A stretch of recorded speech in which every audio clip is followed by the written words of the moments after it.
got a good question from Dan in Australia. He's about 5'7", 170 pounds. He's training jiu-jitsu for a bit, and he's running into a problem. His problem is that he's getting really frustrated with, like, as he calls them, powerhouses, people that use more strength and technique. And he's wondering if I have any advice on how to deal with these guys that just come at him, blazing full power. So Dan, first off, thanks for the question, brother. And let me start with this. In your question, you use the word frustrated. And if you are truly frustrated is the worst possible thing to think about, because what that means is, for me, frustration leads to anger, it leads to irritation, and it leads to a complete abandonment of the sort of problem-solving mindset that you need for jiu-jitsu, right? If you think about jiu-jitsu in a nutshell, what we're doing is just problem-solving. We're going from, okay, I'm going to try this move, and then it goes through a feedback loop, right? Basically, I shoot out the technique or the position, whatever. I see the results. They come back to me. That's the feedback, right? Okay, how did it work? Did it work? Good, do it again. Okay, did it not work? Okay, why didn't it work? Okay, let's fix that. Let's make the adjustments we need. Let's try it again, and we continue to whittle down until we make it work. That's kind of what jiu-jitsu is in a nutshell, right? And if you get frustrated and irritated and angry, you lose that ability to stay cool, calm, and collected and really, problem solve. And all you have to do is think about your parents or maybe yourself putting together some complicated children's toy, or just something that's had a lot of pieces where you're trying to fit it together and you can't quite get it, and you get really irritated and you just want to chuck the thing across the room, right? So you've got to stay relaxed in those situations, because if you don't, it leads to something at least something far worse, right? You'll get angry and then everything's gone.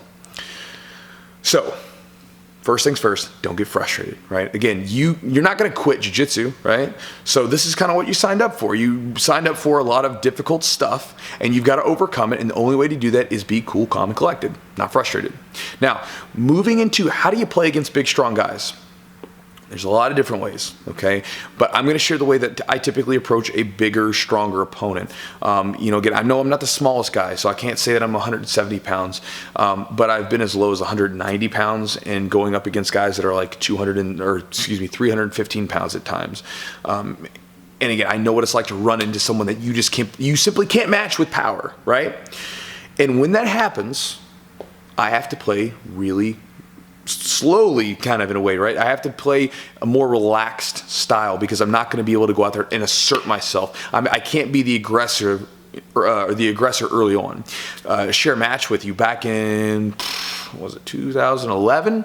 There was this really big wrestler in this absolute division that I went against, and he's about 315 pounds, maybe 6 foot, real stocky dude.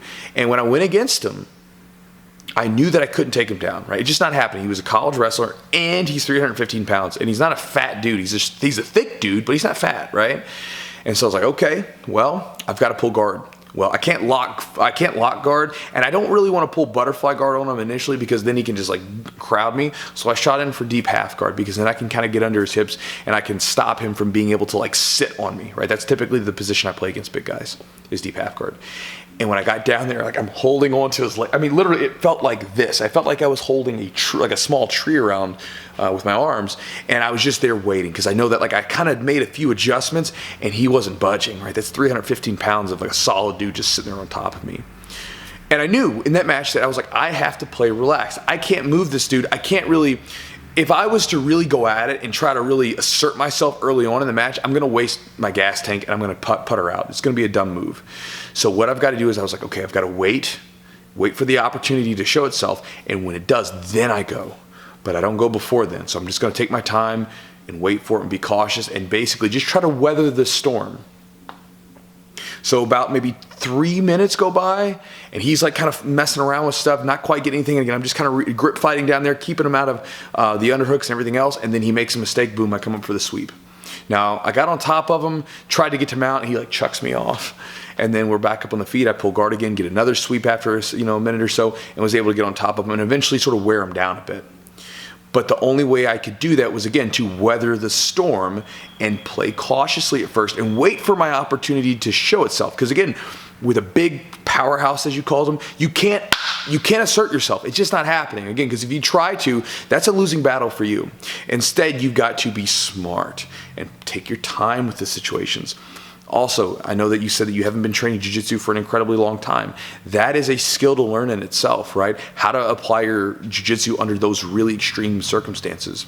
But again, that has to be the mentality when you go against those really strong people. Instead of saying, I'm going to go out there and really go after them. You know, if you have like a 6-minute match or something, right?